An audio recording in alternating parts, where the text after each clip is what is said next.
Good morning, boys and girls of the internet. Today is Monday, August 6th, 2018, vlog number 217. And one thing I forgot about yesterday, I mentioned it on Facebook last night, and I didn't realize this. I knew about it, because I saw like a meme of it a while ago. But August 5th is the Curiosity rover's birthday. Basically, the day that it first landed on Mars. Now, the funny thing about the meme is that on its birthday, the Curiosity rover wishes itself a happy birthday. I think it says like it sings itself happy birthday. And isn't that the most depressing thing you've ever heard in your life? You got a rover, all by itself on a planet millions of miles away on Mars, all by itself, nothing else around it, and it just sings itself happy birthday every year on August 5th. So happy belated birthday, Curiosity rover. That's your nerdy science thing for the day. It's fun stuff. I was thinking the other day, and I've been contemplating this for a while, but what's another good way that people are, utilizing any of their creative talents to make money? Well, Patreon is one of them. And there's actually a lot of photographers and creative types out there like that have a Patreon, and they do like tutorials. And I'm thinking, maybe I should do it, but I don't know if doing it now would even be worth it. Because how many patrons would I actually get? Because it's not like I have a lot of Twitter followers or a lot of Instagram followers. I'm over 500 now, but that's nothing. I don't even have that many subscribers to this channel, so it's not like if I were to open a Patreon, how many people am I going to attract to it that's going to come and watch my tutorials on either photo editing in like Lightroom or photoshopping things.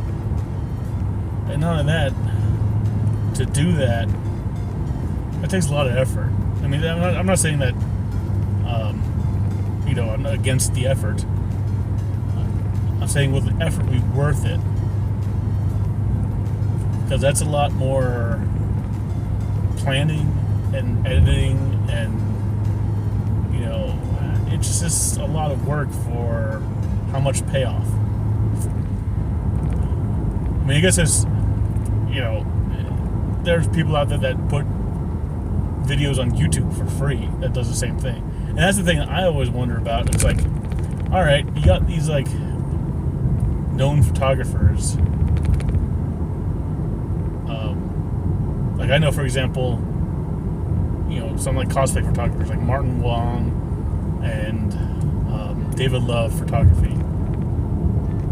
They have a Patreon, and they give like little like tutorials on their Patreon. I'm all right. I might show how they edit, and that might be cool and all, how to show how they edit things. But for the most part, and I know this from experience, once you kind of know how to edit, you kind of work into your own style of editing in terms of the kind of look you're going for. Everything else, tutorial-wise, is just kind of knowing how to edit in terms of how do I use Lightroom? How do you use Photoshop? Yeah, there's a lot of techniques that, you can, learn by somebody else that maybe they do something that nobody else does. Or maybe they do something in a way that nobody else does that maybe make a certain editing task either easier or give a better result. That's totally possible. I don't think I'm quite there. I mean, I've been using Photoshop for damn near, 20 years now. But I don't think I'm I know a lot of things about it, but there's still more to know. I watch a lot of YouTube channels on Photoshop and stuff, and I always learn little new techniques and stuff. So if I have a lot to learn still, how much more can I teach someone else that's not already been taught? You know what I mean? What's the value in me teaching something that is already out there? Teaching something for a cost. You have to join Patreon and pay me to do that. You have to subscribe to my Patreon. But where you can get that almost similar or same information for free on YouTube. Because, like I said, there's a lot of... You could find a tutorial on anything in terms of photo editing on YouTube, whether it's using Lightroom or Photoshop or any other editing program. If you can think of it, someone made a tutorial for it for free. I mean, maybe just to kind of see if it sparks any interest, I might do some kind of quick tutorial, or record myself doing some editing, and just throw it up there just for these vlogs, just to have something else to put up there. That's something I might do, but I'm not going to put a crap ton of effort in the editing part itself. Maybe I'll just I'll do some edits, I'll do a little voiceover of what I'm doing and my thought process, and that's about it. Try to make it a short video, because a lot of times when I edit, I'm editing for hours. It's taking me a long time, and especially when it comes to Lightroom, I got kind of routine down. Other than adjusting individual pictures, if there's some photos with different lighting than others, or certain things need to be adjusted, cropped, certain things need to be cropped a certain way, whatever. But for the most part, my editing Lightroom is pretty robotic. I got the same, I'm doing kind of the same things over and over again to every picture.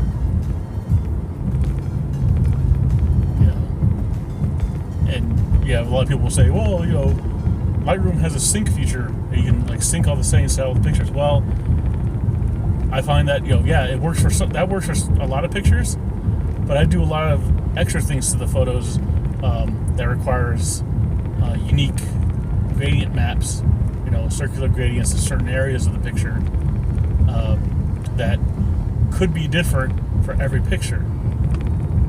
So even syncing them won't really work, because I'd have to go back to each one and re-edit that, those gradient maps.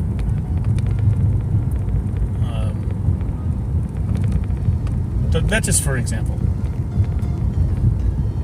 But that takes a long time. I could be working on a 50, 60 photo shoot, and that could take me days, hours on each day. To finish them all, because I'd go through every single picture and pretty much do almost the same thing to every single one. Removing blemishes, for example. You can't sync the settings for blemishes, because it's not gonna. At least, as far as I know, Lightroom's not that smart. If I have a picture of a person, where it shows their face, and I'm take away a blemish here and there or whatever, and there's another picture right next to it where the face is turned a little bit, lighting slightly different, is Lightroom going to know where the blemishes are from the first picture to the second? I highly doubt it. So you have to go in every single picture and remove blemishes, and that takes a long time, in addition to anything else that you do to the picture.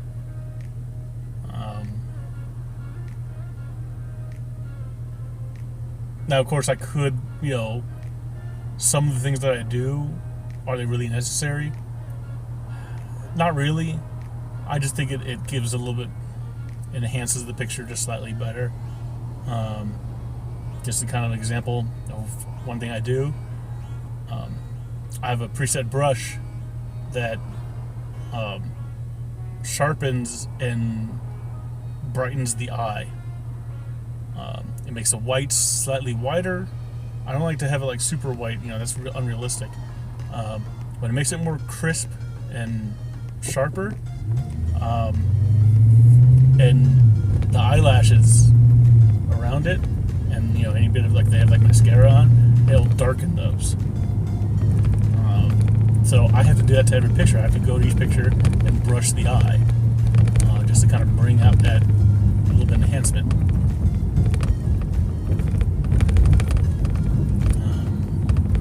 I don't do things unless it's completely necessary.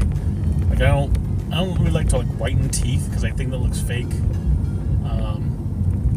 I mean, so far, almost everybody I ever work with, they have pretty good teeth. I don't have to worry about that. I think like there was like a convention or two that I saw someone I didn't know and I had to do something with their teeth. But again, that's few and far between. One thing I don't do, only because I'm not a big fan of the results, and I see a lot of photographers that take like portrait photos and do this. It's called frequency separation, and I won't describe the whole process here because it's really, to me, it's like overly complicated. And again, I don't like the results of it, but essentially what it does is it will make the face, you blemish free the face, but it'll retain the skin texture, but also like kind of like smooth out the face at the same time retaining the skin texture, and a lot of times enhancing the skin texture. And to me, it then makes the face look plastic.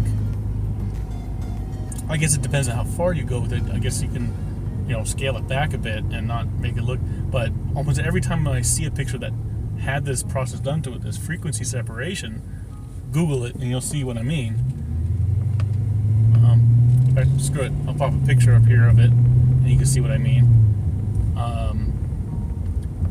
I just don't like the results. It doesn't look real. It doesn't look like a person. I don't know. There's a lot of techniques in terms of editing and and everybody, like I said, everybody has their unique approach, and if you're getting into it, you're gonna find your own groove. You're gonna find your own way of how to do things, and of course, as you discover more and you look at more tutorials from different people, I think that's the key, is kind of like look around at different people and see what kind of techniques that they do that you might like, that might work for you. You're constantly going to be learning, and you're constantly going to be adjusting the way you work. Like I find myself now, after watching some photography YouTubes, that whenever I do photoshopping of something, I try to work non-destructively as possible now.